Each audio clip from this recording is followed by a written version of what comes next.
Tu n'as pas le droit de monter ici. Qu'est-ce que tu regardais? Je voulais savoir. Oui, je crois que tu es assez grand maintenant. Tu en âge de connaître toute l'histoire.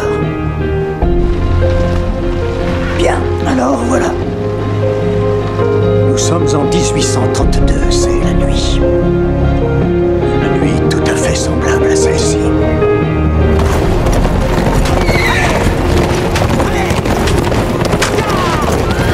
Charles Carroll est le dernier des signataires encore vivants de la déclaration d'indépendance des colonies d'Amérique du Nord. Il est également membre d'une société secrète, la Franc-Maçonnerie. Et il se sait mourant. Il a réveillé son cocher au beau milieu de la nuit et lui a demandé de le conduire au plus vite à la Maison-Blanche, car il doit parler de toute urgence au président des États-Unis, Andrew Jackson. Il a pu lui parler? Non, n'en aura jamais l'occasion. Le président est absent cette nuit-là. Et Charles Carroll a un secret qu'il se décide à confier à la seule personne possible qui se trouve être le grand-père de mon grand-père, Thomas Gates. Et qu'est-ce que c'est que ce secret? Un trésor. Un trésor qui dépasse l'imagination.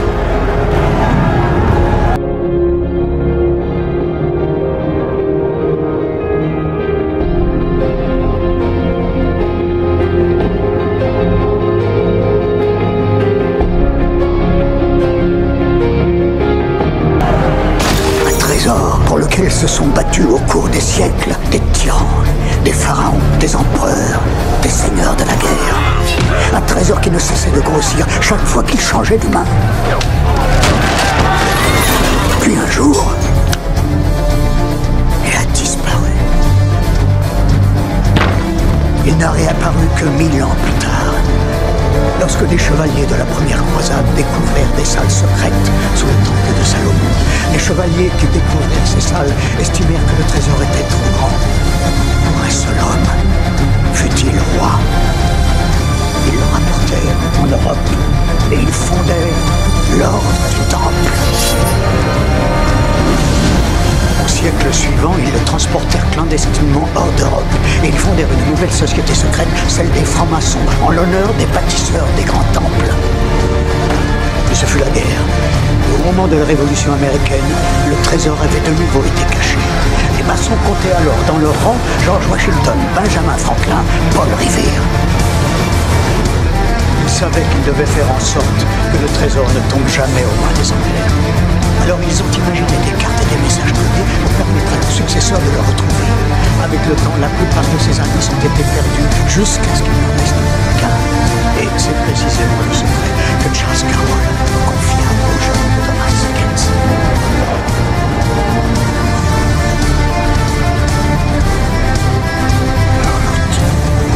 Le secret repose avec Charlotte. C'est qui, Charlotte? Nul ne le sait, et même M. Carroll est mort dans l'ignorance. Mais regardez, les francs-maçons qui contribuèrent à la fondation des États-Unis nous ont laissé des indices, comme cela, la pyramide inachevée, l'œil qui voit tout, symbole des chevaliers templiers, les gardiens du trésor. Ils s'adressent à nous à travers ces symboles.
ago, when the pyramids were still young, Egyptian kings played a game of great and terrible power. But these shadow games erupted into a war that threatened imprisoning it within the mystical Millennium.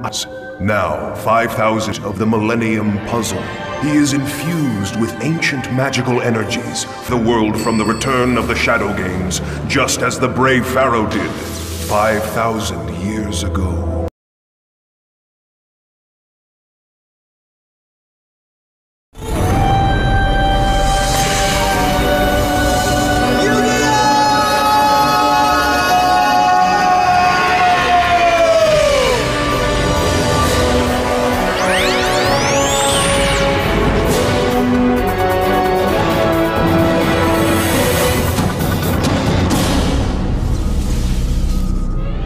What the?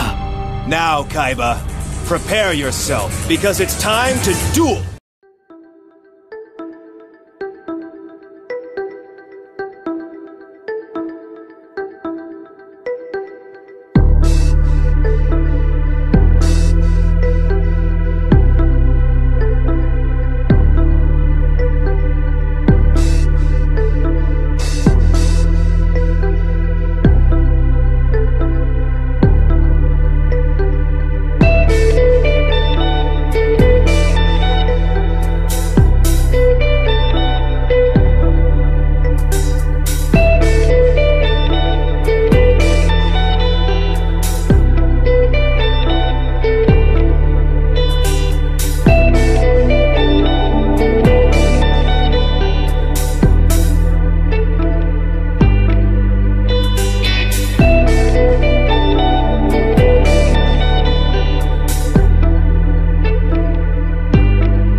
Que savez-vous de l'organisation mondiale Bilderberg, moi j'en avais jamais entendu parler, qui réunit chaque année les personnages les plus influents du monde? Vous connaissez ça, vous? Non. Ben voilà. Je connais Davos, en direct, je connais la Tricontinentale, je connais Davos, mais je connais pas... Et en tout cas, je ne connais pas du tout cette organisation, donc je n'irai rien. C'est peut-être une invention d'un téléspectateur. Vous voulez vérifier qu'on Je me méfie beaucoup de ces organisations mondiales qui, dans l'ombre, se réunissent et distribuent en quelque sorte les dividendes et les rôles. C'est une vision de complot de l'histoire.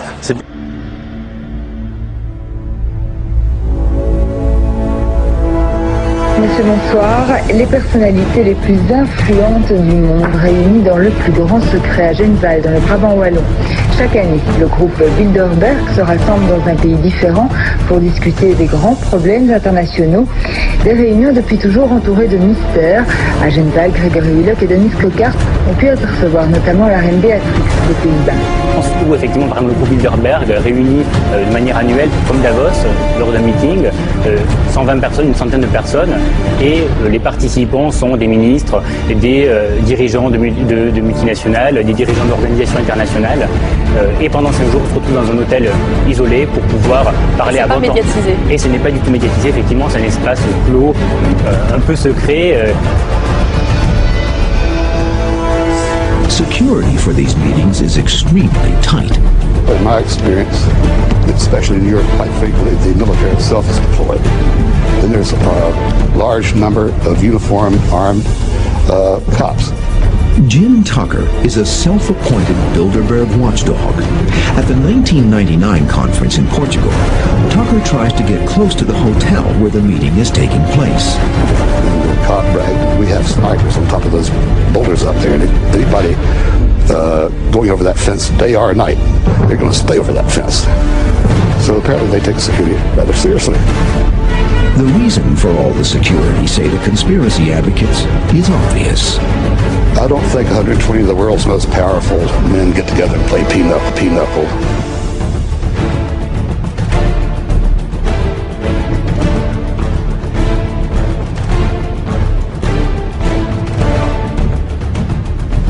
That policy would be defined by a front group formed by J.P. Morgan and his colleagues. In fact, Morgan's personal attorney was founding president of the organization, the Council on Foreign Relations.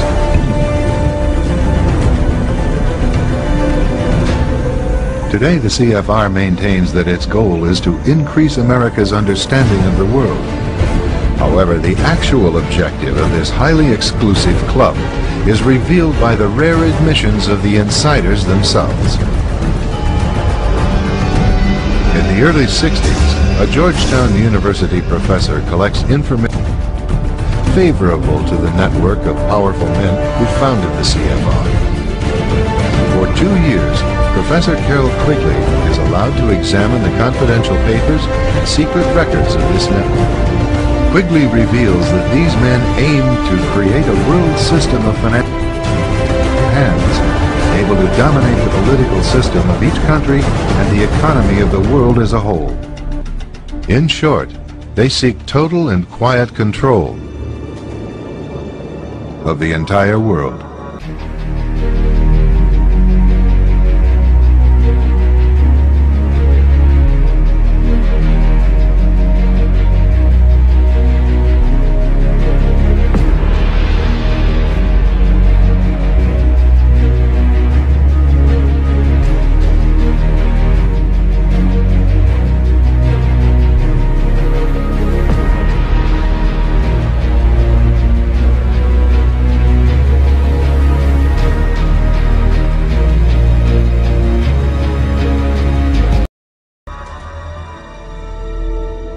Bilderberg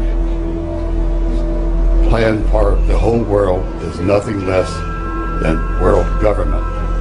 They are the elitists.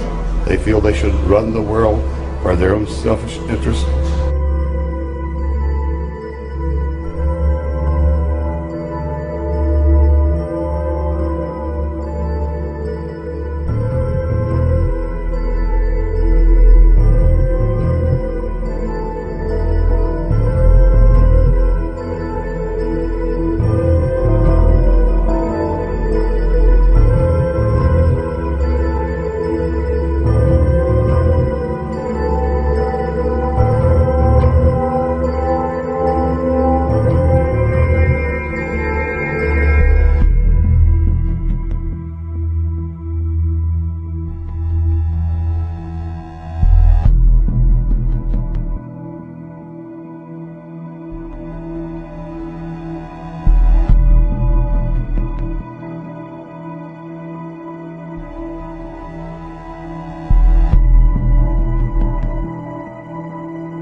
fait partie des trilatérale. Oui, la trilatérale. Et ça, Bilderberg. Et Bilderberg.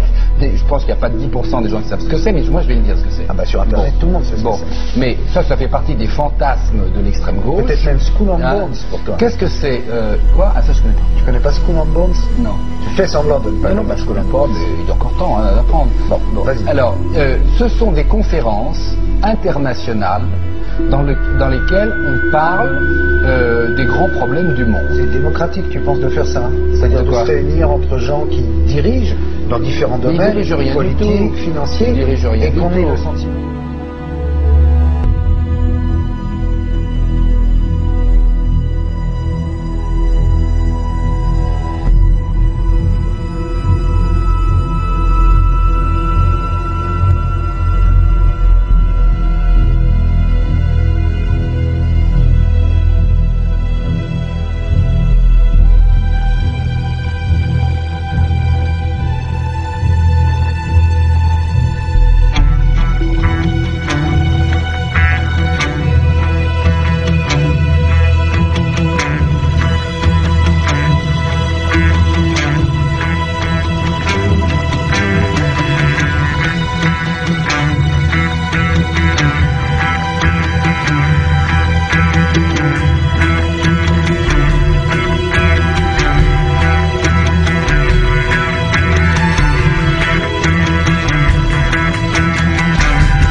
The nature of the Great Seal is so mysterious that some believe that it came from a supernatural force. An account recorded by Dr. Robert Hieronymus in his book, Founding Fathers, Secret Societies, says that the Great Seal was given to Thomas Jefferson by a mysterious cloaked figure. The account reads that Jefferson told a strange story. A man approached him wearing a black cloak that practically covered him, face and all, and told him that he, the strange visitor, knew they were trying to devise a seal, and that he had a design which was appropriate and meaningful. Jefferson, of course, looked at it, according to this story, and said, "This is it. This is it." He knew it was it, and it was right. So he supposedly came running back into whatever, whether it was a tent or whatever it was, and he showed it to other individuals, and he told them about, they met this person outside. Of course, they went outside to go to find the guy, and he's gone. So supposedly we'll never find out who designed the Great Seal of the United States. While Dr. Hieronymus admits that he is skeptical about such stories, there are others who claim to believe them to this day. Perhaps it has something to do with John Adams, who was on the first seal committee with Thomas Jefferson. According to the written account, John Adams was there when this bizarre event took place. Oddly enough, the Adams Memorial in Washington, D.C. is adorned with this mysterious cloaked figure. Perhaps it's just a coincidence.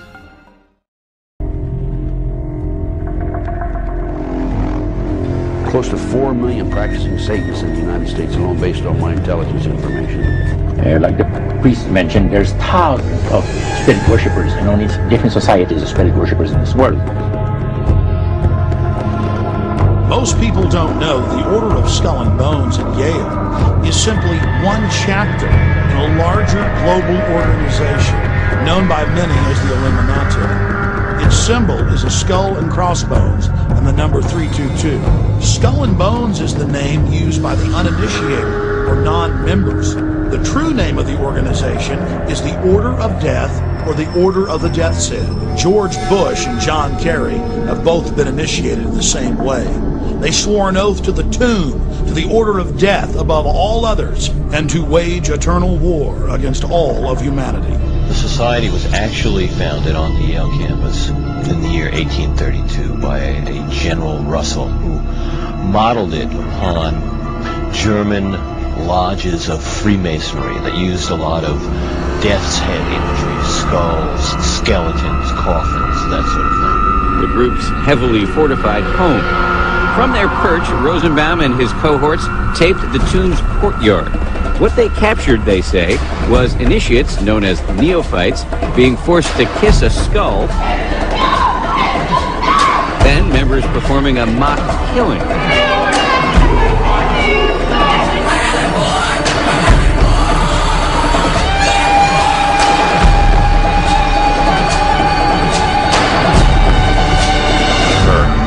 Well, according to Skull and Bones legend, in 322 BC, which is why you see the number 322 associated with bones, the Greek orator Demosthenes died.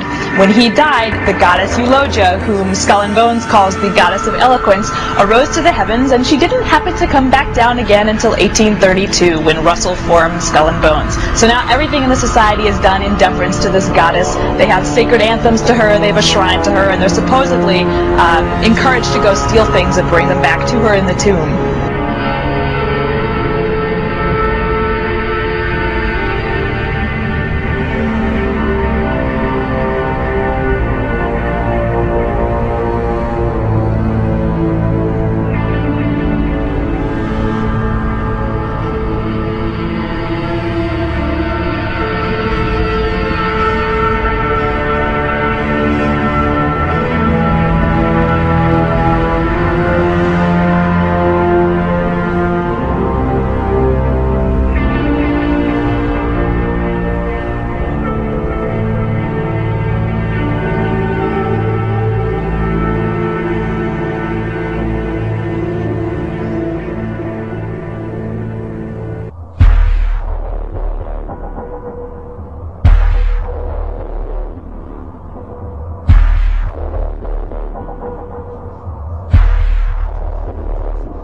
Now a question. What have Herbert Hoover, Art Linkletter, Jack London, and Richard Nixon all had in common?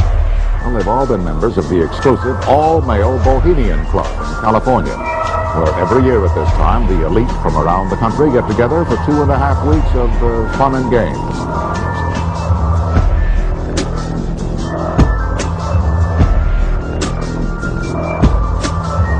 It's quite a sight to see presidents dressed like Ku Klux Klan members, right? And they're standing in front of a big open pit of fire, and behind them is about a 25-foot owl.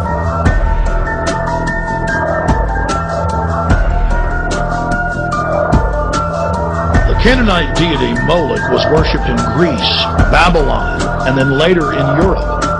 It is normally symbolized by a bull or an owl, some type of horned beast, and children are sacrificed.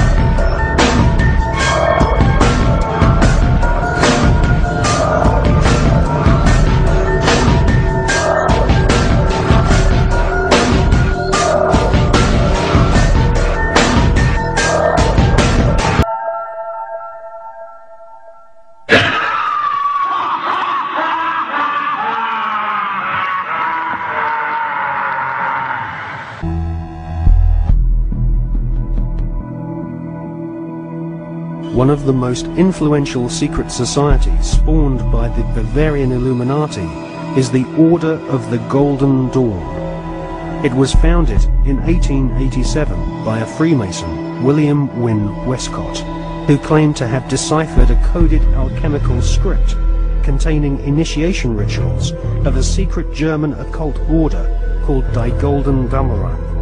Westcott already had plenty of experience conducting occult rituals. In 1865, he had helped establish a Masonic order called the Societés Rosicruciana, inspired by the Jewish magic of the Hebrew Kabbalah.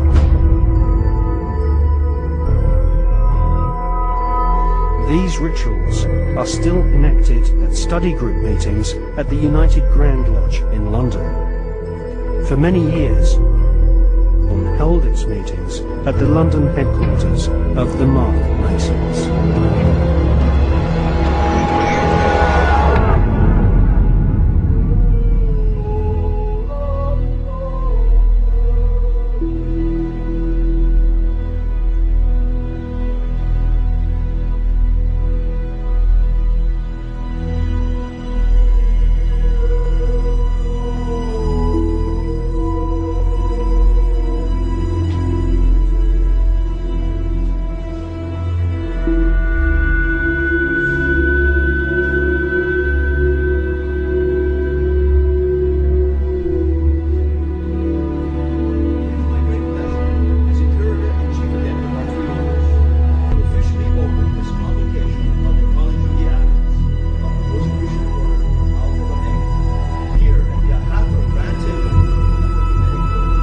This is the complete system of magic of the Golden Dawn. Now, that is one of the magical organizations that Aleister Crowley was a member of, and then became leader and left.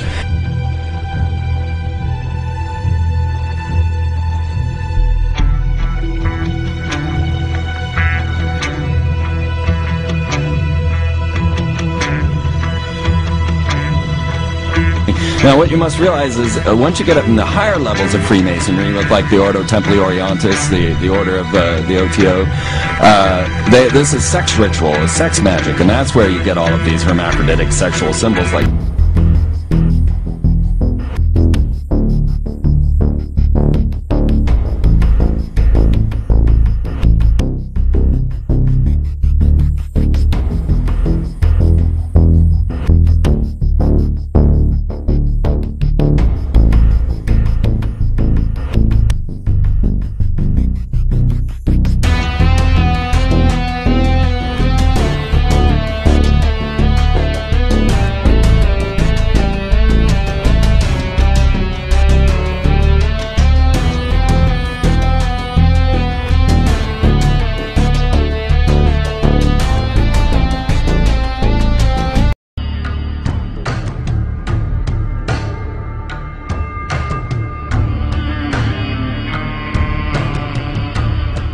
I mean, it was Crowley who said, you call them gods, then we call them angels. In 50 years we will call them something else. He showed the image of the lamb, which was the first image resembling an alien being.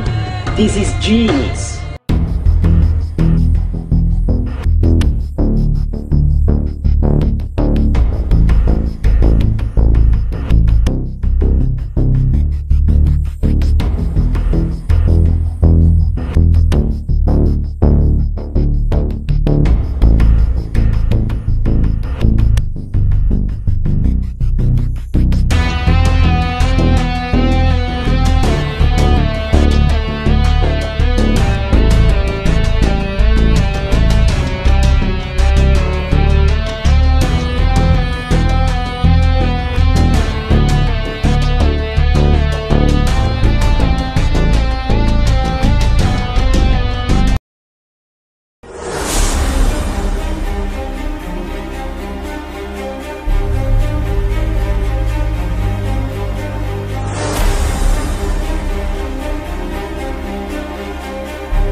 of the great mysteries of the UFOs isn't seeing them, is trying to figure out where are they when you don't see them. Some people say, well, they're from another galaxy. Most physicists will debunk that for lots of reasons. They seem to pose that way, but for lots of, if there are that many coming from another galaxy, you think you'd sense the traffic. Come to some more reasonable explanations, and you're going to discover the two top researchers in the last century, really, is Jacques Vallée, France, and J. Allen Hynek, the American. Now, J. Allen Hynek was head of astronomy at Cornell, and he set out to debunk this nonsense about UFOs, and he became one of the most ardent, competent, balanced researchers in the trade. J. Allen Hynek, he died a few years ago. Both of these respected researchers came to the conclusion that they're not intergalactic. Lots of physics, there are a lot of physics rebuttals to that conjecture. They both argued that these things are demonic. Their term.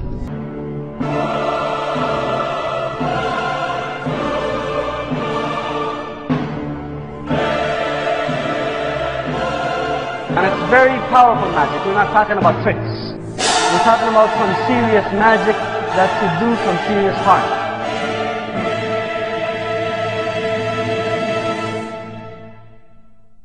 The Kabbalah is a collection of Jewish magical texts which were given to mankind via psychic communion with a fallen angel called Raziel.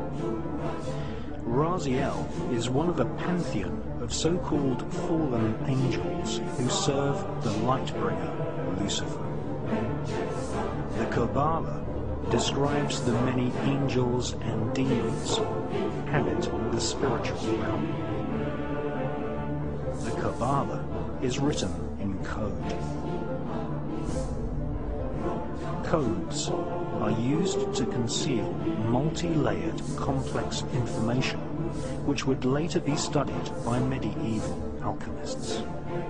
The Kabbalah gives Kabbalists a roadmap called the Tree of Life, which explains how to invoke and communicate with these powerful spirits. The magical information in the Kabbalah originates from Babylon and ancient Egypt at the time of the pharaohs. The devils were teaching the people magic. The devils, were teaching the people magic before the time of Suleiman and during the kingdom of Suleiman. Suleiman came to know that the devils are teaching people magic. So he gathered all of their manuals and books. He took them away from the devils, from the people, that the people used to record what they would learn from the devils, and he took away all of these books and manuals and he buried them. In reappear for more than 1,000 years when knights from the First Crusade discovered secret vaults beneath the Temple of Solomon. In 1717, the Templars made their reappearance in Europe. They had grown in both number and strength, and were now ready to coin a new identity, free from their reputation of the past, and given credibility by none other than the monarchy and aristocracy of England. And the name they chose for themselves was a name that would be known by many, but understood by a few. This new name, the Freemasons.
In there with all good intentions, thinking I was entering into a fraternity that that was really interested in helping people.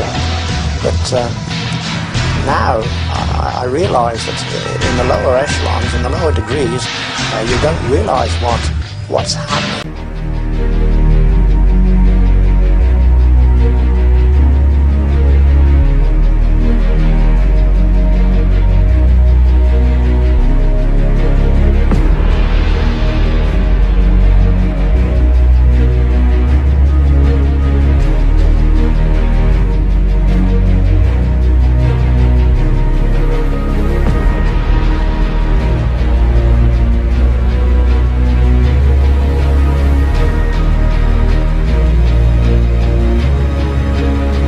Freemasonry is based almost totally on the Kabbalah.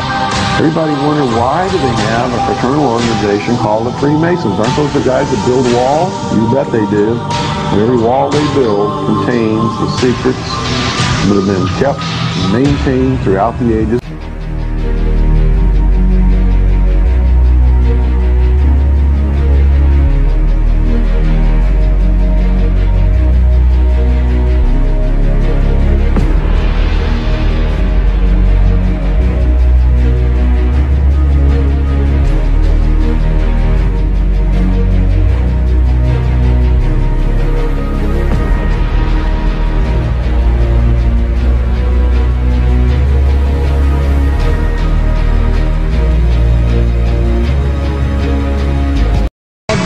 The one eye is the sun god, Ray, which is where we get the word ray, sun rays. It is the sun god, same Mithraic character, and he shows up again and again. This is the Masonic god.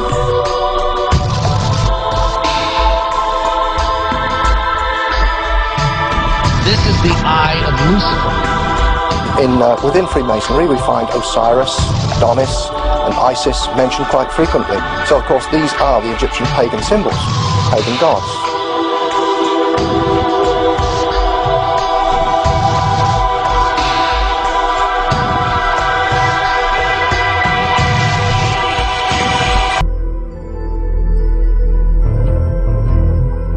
The occult, when 36 of the 50 signers of the Declaration of Independence, all of the generals in Washington's army, and everyone who participated in the Revolutionary War were basically Freemasons. And if you look at how the foundation of the country was put together, it's on Masonic principles. 14 U.S. presidents, including George Washington, are known to be 33rd degree Masons.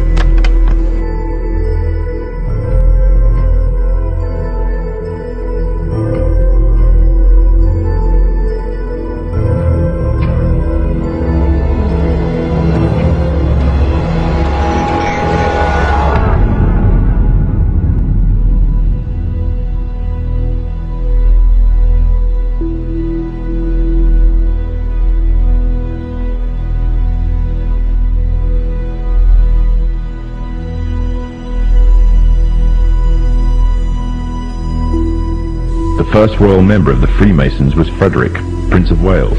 The latest members include Prince Philip, the Duke of Edinburgh, and consort to the current Queen of England, Elizabeth II, who herself is a grand patron to the Masons. However, behind closed doors, the Freemasons were free to indulge in the secret rites and rituals handed down to them by their ancestors, and these became the basis of their levels of membership, called degrees.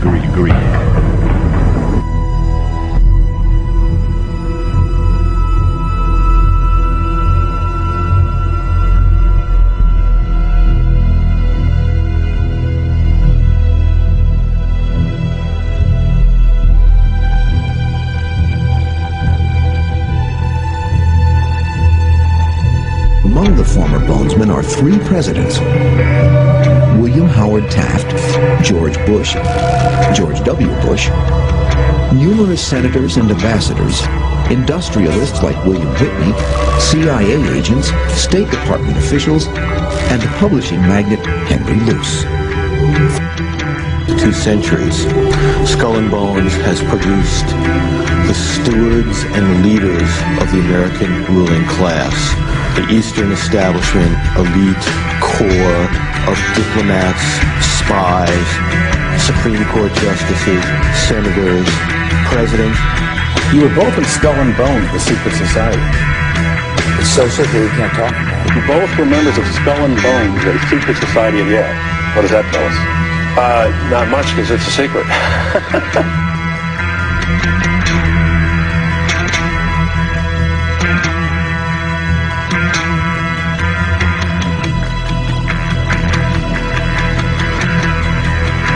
Grove. There are many prominent foreigners like German Chancellor Helmut Schmidt. Ronald Reagan, Richard Nixon are pictured here in 1957 at the Bohemian Grove. Both men wrote about the organization in their public memoirs.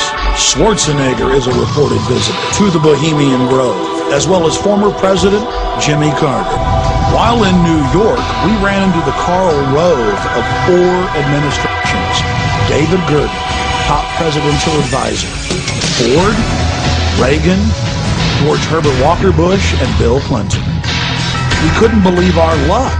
It just so happens that David Gurdon is also a prominent member of the Bohemian Grove, the offshoot of Skull and Bones. This insider of insiders, a staple of the White House for 22 years, got very upset when we brought up Bohemian Grove to him. He didn't deny its existence. He didn't deny that he was a member. He didn't deny the rituals. He just became angry and didn't act very gentlemanly. Have you been there for the ceremony with the cremation of care? Frankly, I don't think that's something I need to talk to you about. Gentlemen, anything to do. But what about the ritual? Is the ritual genuinely?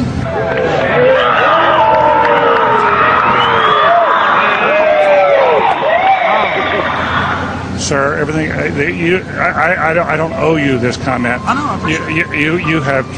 This is what's called ambush journalism, and I disrespect you for that as well. So thank you and goodbye. Been in the ritual?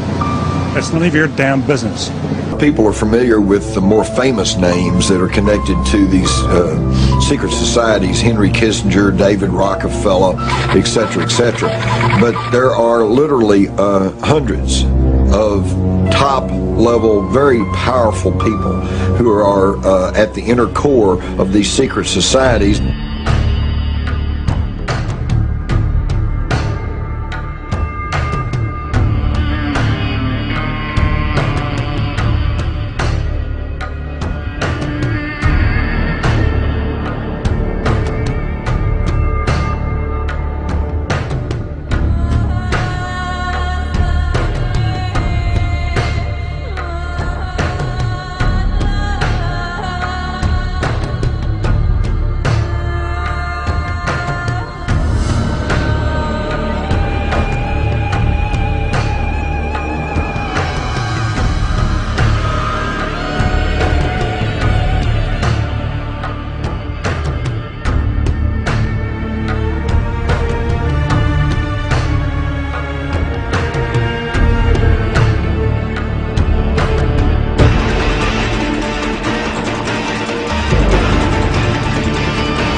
They work for a pyramid of power that ends up in Jerusalem and Rome, and that represents both the Vatican and the Zionist establishment.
made a statement I would never forget. He says, by the observance of the day upon which the master, Satan, has placed the unction of his authority and power, he receives homage, regardless of whom people claim to worship. Well, you see, the priest mentioned, yes, about the fact Satan has chosen Sunday as his day.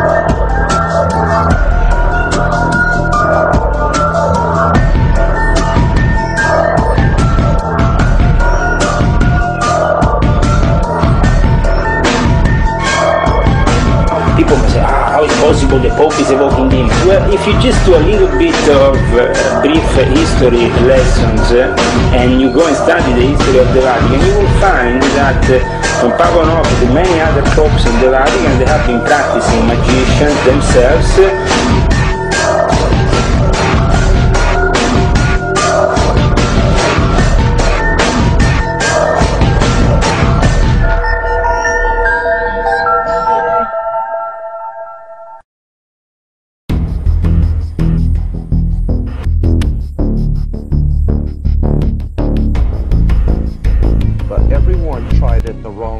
Everyone has tried to take over the world with military, and everyone has discovered that military will not work. You cannot police and militarize enough to take over the world. So the Illuminati in 1776 developed a whole new concept of how to pull this project off.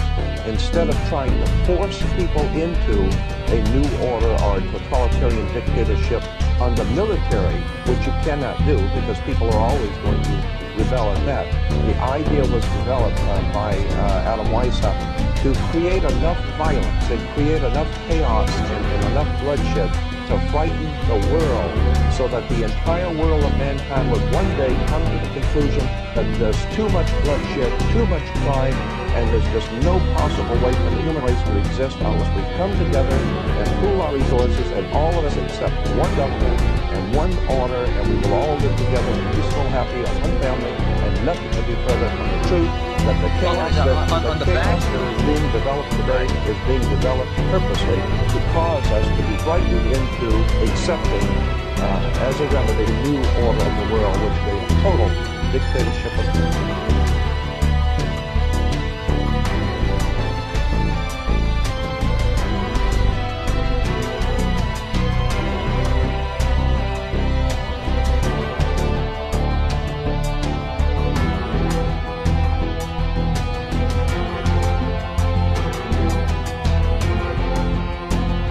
The Masonic project, which is the what they say on the bottom, Novus Ordo Seclorum, and then Annuetta Chapters, he is pleased with our project. In other words, the God they believe in is pleased with our project. What is the project? This is the question. What is the project that this God is pleased with? The project is literally the secularization of the world. To completely strip the world from religious beliefs. This is the project, and that is why it is called Novus Ordo Seclorum, a new secular or worldly order. This is all about destroying all existing religions. That some people speak about is an order that would have religion on the side. People who believe in God, you consider to be an ignorant person, a backward person.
Lucifer says, we have to make sure that humans get to believe that Satan and his angels did not really exist.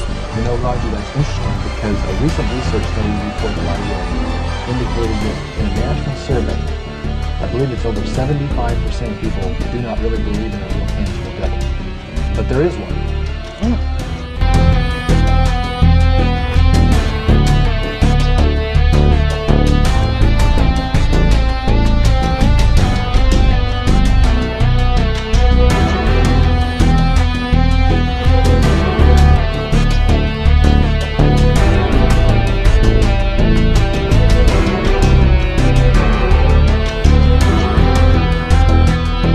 From the shadows, they have engineered every major war, revolution, and recession. They control everything you read, everything you hear, and everything you see.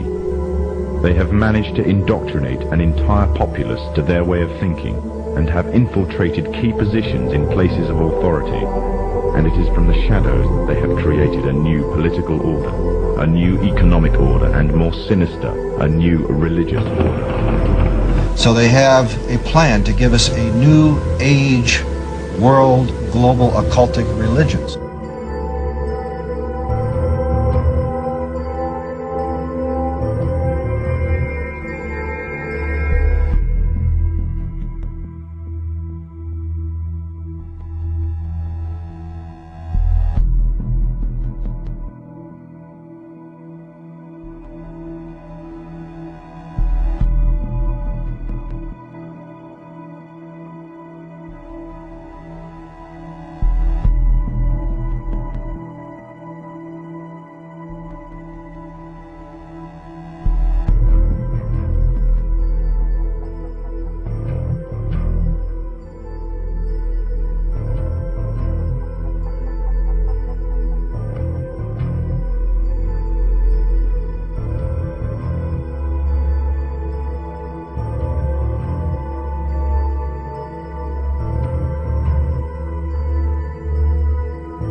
Heard an unearthly voice from over his left shoulder. For 1 hour, at precisely the same time over the next 3 days, Crowley said that the voice dictated to him the book of the law.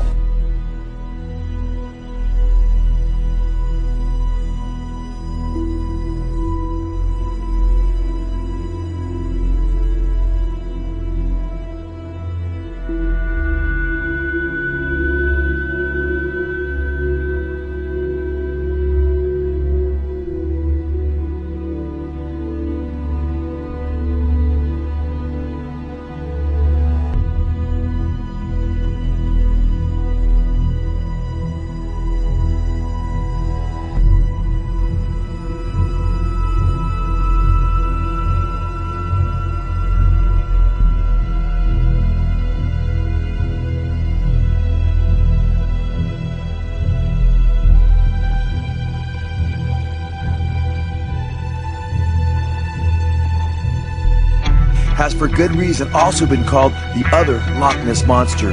Crowley, who in his book Magic had admitted to sacrificing hundreds of children to Satan, was run out of Italy and called by the press of his day the wickedest man on earth. Crowley claimed that a demonic spirit he later identified as Satan himself dictated a book to him in 1904 called the Book of the Law. Under the heading The Law of Thelema, the Book of the Law declares, "This book lays down a simple code of conduct. Do what thou wilt shall be the whole of the law. Love's the law, love under will. There is no law beyond do what thou wilt."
on the wishing for more wishes. That's it. 3. One of those 3. No substitutions, exchanges, a refund.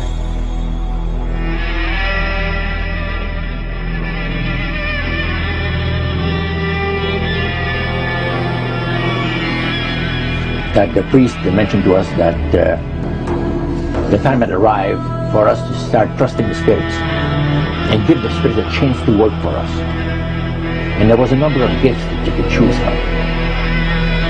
He says, I want power, I go right to the source of power. And he says, how do you think that I became famous the way that I am?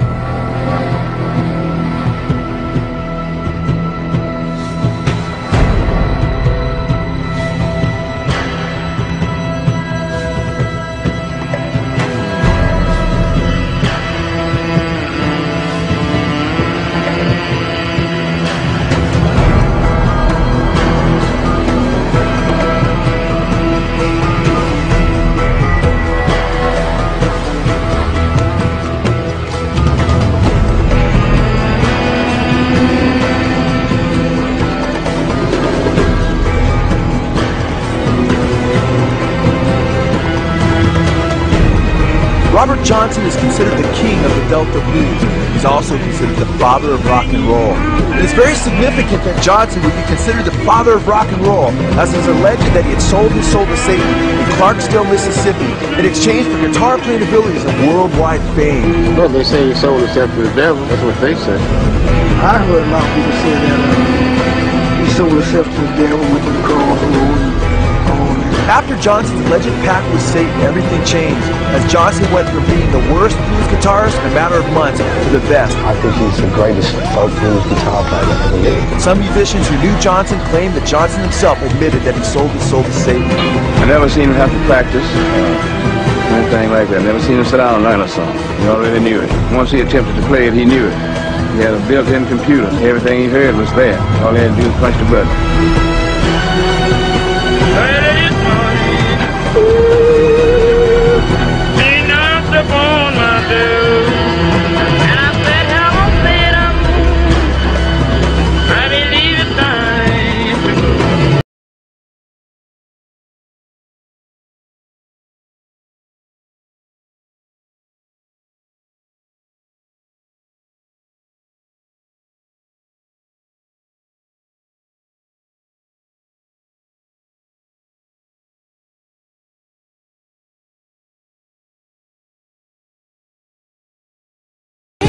Sasha is my alter ego. And when people see me, sometimes I think that when they meet me and they speak with me, they're expecting Sasha. And I'm really kind of shy, and not really shy, but more reserved, and nothing like Sasha. But I can do things that I cannot do when I'm in rehearsal. I mean, I can try, but then it just doesn't happen. I can sing notes and sing strong and do all these things that when I'm just by myself, I can't do. And I remember right before I performed, I raised my hands up, and it was kind of the first time I felt something else come into me.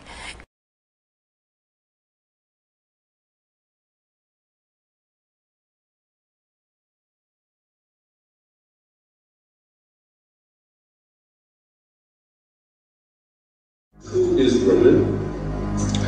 Roman is a crazy boy who lived in me, and he says the things that I don't want to say. He was born, just a few months ago. I think he was born out of rage. He was conceived in rage. He bashes everyone. He threatens to beat people, and he's violent. It must be nice to have like an ignorant loudmouth who you can just sort of blame every... He wants to be blamed. I don't want to blame him. I ask him to leave, but he can't. He's here for a reason. People have brought him out. People conjured him up. Now he won't leave.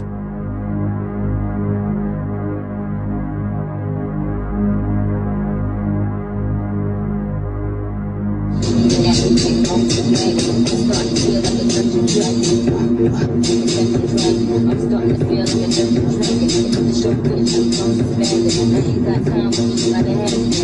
I write a rap, like my brain doesn't compute now write rap. It doesn't. You just have to now let it happen and just don't second guess yourself too much, and then it gets done. To me, music is like spiritual. So it moves you in like a weird way that you cannot teach in school. I'll hear a beat and words just start coming to me. I am not Jasmine, I am Aladdin. So far ahead, these bumps is lagging. See me in that new thing, bumps is gagging. I'm starting to feel like a dungeon dragon. Raw, like a dungeon dragon. I'm starting to feel like a dungeon dragon. Now, in your music, you have alter egos. Yeah. Who's all in there? Well, we have Nikki, we have Roman, we have...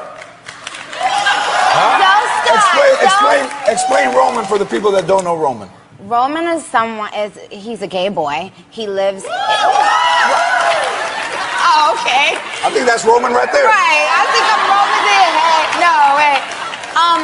Well, he's my alter ego. He says what I can't say. He's mean, he's angry, and he's vicious. Yeah, cool. And then I have Martha. Martha is Roman's mother. Ou derrière un micro, Marilyn Manson demeure fidèle à sa légende. À n'en point douter, son dernier disque, The Pale Emperor, devrait ravir ses fans les plus fidèles. Antéchrist un jour, Antéchrist toujours. Ce disque, c'est un peu ma façon de payer ma dette au diable. J'ai reçu le don de faire de la musique avec succès. Et que j'aime ou pas les disques que j'ai faits ces dernières années, il était temps pour moi de régler ma dette avec le diable. Watch yourself. Hold on, let me explain something to them real quick.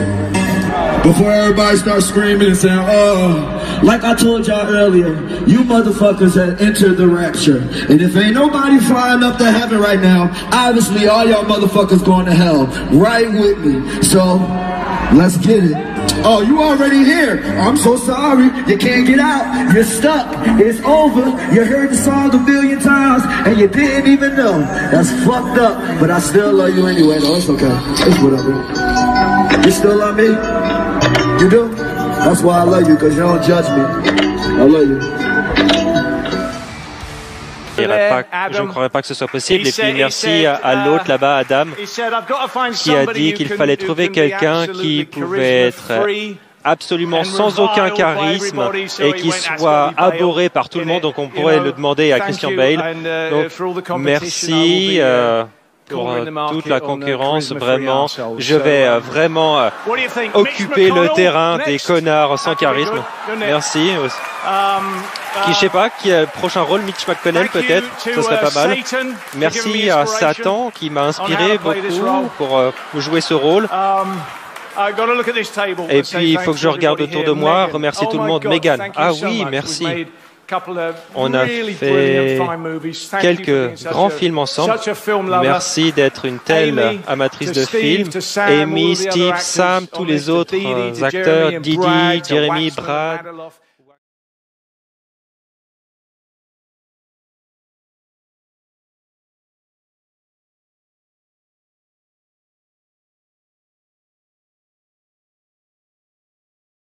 Le côté diable est un peu présent dans l'imagerie de tes clips, dans les cris que tu pousses. Enfin, on sent quand même que voilà, de ce côté-là, on est un peu plus proche du diabolique sans pour autant être mauvais.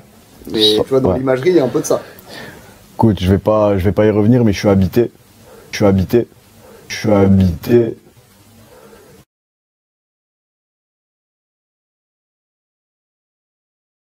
Ça veut dire que... Ça veut dire quoi, ça? Je suis habité, frère. SCH, c'est moi-même, il est en moi.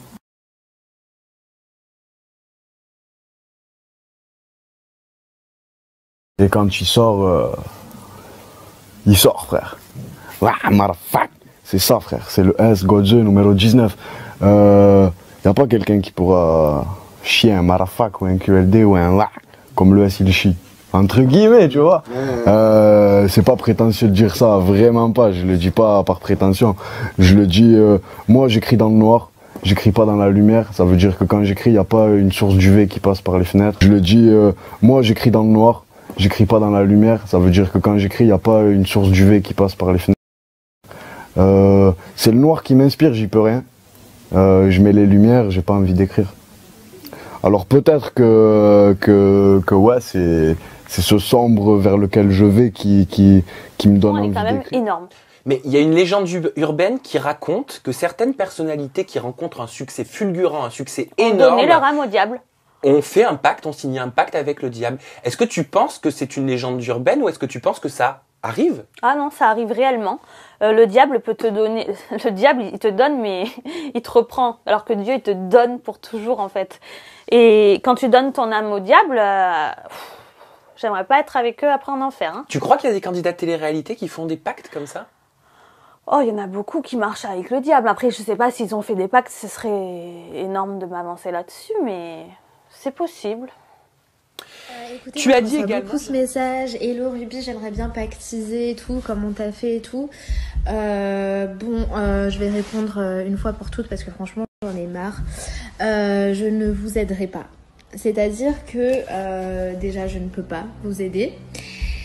Et je vous recommande pas de faire ça en fait parce qu'il va... C'est vraiment un esprit maléfique et qui peut habiter, qui va habiter en vous toute votre vie en fait. Une fois que c'est fait, vous pouvez pas faire machine arrière et il faut subir les conséquences. Il peut vous arriver des bricoles et tout. Et moi, il va m'arriver des bricoles, je le sais. Il m'est déjà arrivé des bricoles, il m'en arrive tous les jours en fait. Enfin bref, je vous recommande vraiment pas de le faire. Parce que tu l'as dit ouvertement, on en parlera dans ton interview en toute intimité en ligne dès demain à partir de 17h. Tu dis ouvertement que tu appelles le démon, qui est un ami à toi, qui s'appelle Raka, selon tes dires. Tout le monde le connaît. Et que c'est ça qui te permet, c'est lui qui te permet d'avoir l'inspiration, d'accord? Donc comme tu vas m'apprendre à faire un freestyle, bah, je vais essayer d'invoquer, je sais pas quelqu'un, mais Paraka. Paraka va prêter. Ah non, Paraka, pas ici. Et alors, mais il va donner de la sephar? Non, ça va, ça te gêne pas ou pas? Mais tu seras encore plus riche. Ah mais je veux pas, moi je veux pas. Voilà, moi j'aime la petite vie, tout me va très bien. Est-ce que pour réussir, vraiment, pour être au top du top du top, est-ce que vous seriez prête, Mélissa, à vendre votre âme au diable? Qui est le diable? C'est moi. Interview Satan.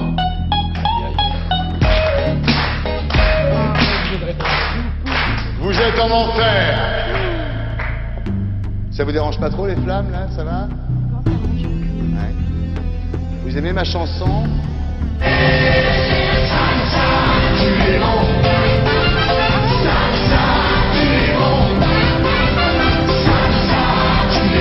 Vous souhaitez rencontrer qui en enfer? Le patron d'énergie? Ah, ça aide beaucoup. Ouais. Vous allez m'aider? Oui, on va signer un pacte. Votre enfer personnel. Votre enfer personnel. Il ressemble à quoi, votre enfer personnel? Tu rigoles, il y a des gens qui décèdent pendant cette séquence. On a eu des emails, les gens ont peur, et il y a des personnes âgées qui décèdent. Jean-Claude Brialy connaît bien. Je sais pas. Vous avez commis vos premiers péchés à quel âge? Rajoute salope, ça a plus d'impact. Vous avez commis vos premiers péchés à quel âge? Ça ne vous regarde pas. Les jeunes ne respectent même pas le diable, hein, c'est dur. Hein, si votre papa vous appelle après l'émission, est-ce que vous le prendrez au téléphone? Je n'en ai pas, la la la la.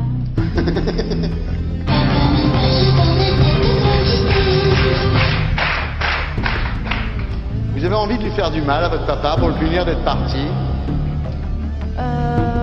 Ma chanson, le but c'était vraiment de chasser un fantôme. Ouais. Il n'y avait pas de but. Vous savez que je peux vous offrir tout ce que vous désirez? Oh là, t'as envie de tirer, toi.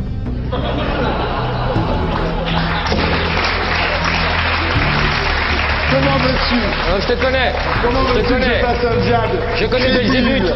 Quand tu dis ça, c'est que t'es chaud comme la vraie. Mais tu me casses les couilles, j'essaye de faire le diable. Tu viens de cramer Brialy il y a 10 minutes. Vous savez que je peux vous offrir tout ce que vous désirez, Mélissa? C'est pas dit. Une première place au top 50. Ah, ça, ce serait pas mal. Vous êtes prête à rejeter Dieu et toutes ses foutaises? Oui. Oui.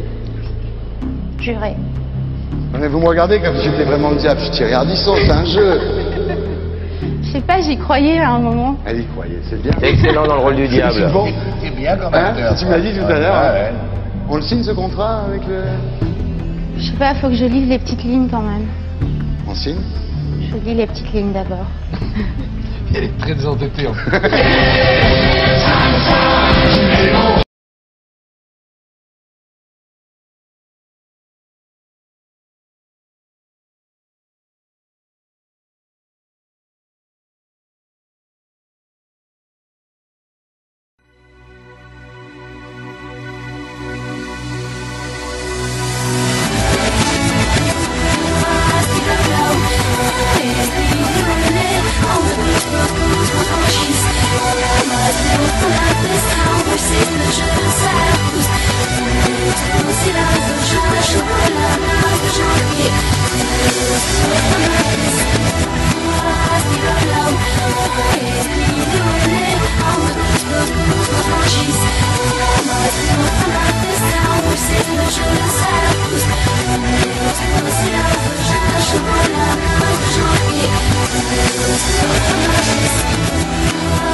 أتذكر يوما كنت تعانق دمعة الفكر تناجي الله في صبر وترجو رحمة تسري فعاش القلب إخلاصا وصرت تحوم كالطير تحلق في ثقافات وتنهل من ربى الخير ترى ما زلت تذكرها وتذكر روعة الذكر فيهدي القلب ألحانا شذاها يفوح بالصدر ويصفو العلم راقراقا ويسقي دوحة العمر فيمحو الكون ظلمته وتشرق بسمة الفجر تهتف باسمك الدنيا بألوان من الشعر تزغرد كل ما فيها وتزهو في ربى السحر تقبل صاحبي منا نسيم الحب والشكر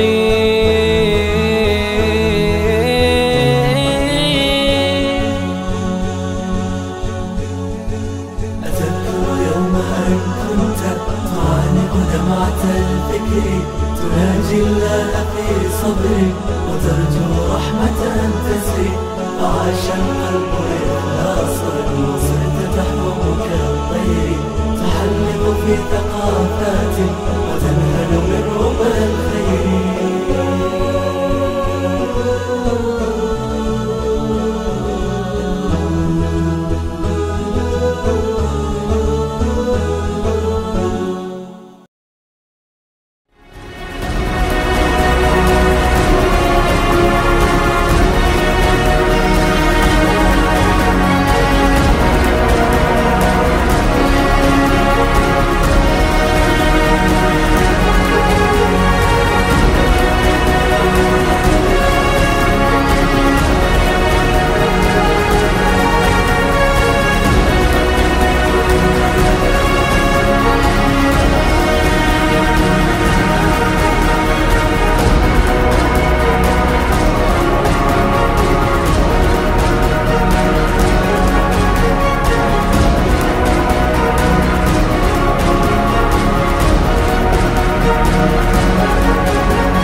surprising for a lot of people that there are covens amongst the very educated class, architects, doctors, lawyers, priests, brokers, and the leisure class. These are people who have made pacts with the devil. That's right. The best, the more accurate way of describing it would be that they have indulged themselves in the worship of Satan, and they lead perfectly normal lives. They're jewel merchants. They travel. They're prominent in their own way, but they do have this indulgence. If somebody were to make a pact with the devil, obviously the implication is if the devil is there to make a pact with them, to make a deal, to make their life, their short mortal life on earth pleasurable, with money or women or travel, more interesting, whatever it is they want, then they are aware of the presence of the devil, and they are obviously aware then of the presence of God as well, and they nevertheless make a conscious, stupid, short-term, blind choice to take what they can get in this lifetime. It is very not easy to understand, except when you talk with them, when they let their hair down and peel grapes, as we say, and when they're on their way to being cured of what or healed is the proper word. You find that there's an exhilaration and a satisfaction which is both sensual and sexual and mental when they really indulge in Luciferian worship. A peculiar exhilaration. Like a drug, then? Yes, it's a peculiar exhilaration. And of course, the godly instincts in us all, the angelic in us all, because we all have something angelic and something godly, besides everything else, a lot of other negative things, that is quenched. and you find in them a horror of anything what we call sacred and holy, or sacrosanct. The idea of the sacred, of the awesome.